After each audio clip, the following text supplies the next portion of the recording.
We had a friend at a church that I know of close to, and one of the pastors there a couple of years ago had a stroke. And just all of a sudden, like, it was over. The Oh, church wow. did all that they could, but unfortunately, he wasn't able to come back to work because he couldn't Oh, speak, and he was in his late 40s. There's been a couple of friends that I know, and they keep mentioning that. They always talk about, hey, how he's doing, how their family's struggling. Man, it totally changed their whole mm, family's life. The wife had stayed home with the mm, kids. Now all of a sudden, the wife's having to go back to work, trying to help the husband with rehab. Do they mm, have enough for rehab? It was awful. And so, talking to this friend, and they're telling me what they're seeing with their former pastor and just so heartbroken. And so I've always said, like, hey, what if this happened to you? What if this mm. was your family?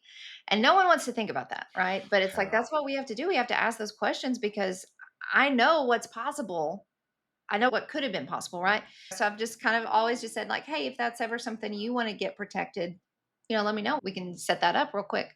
And so finally this week they were like, Betsy, we've just watched them struggle and struggle and it just keeps getting worse. And I don't want this. We can't have this for each other. And so both the husband and wife, we got a policy with living benefits so that if there was a stroke, if there was cancer, heart attack, terminal illness, now they don't have to worry about, okay, how's the income going to keep coming in? How are we going to Yeah. keep paying the house? Are the kids going to have to move school districts because now our house is foreclosed on and we got to move into some random apartment?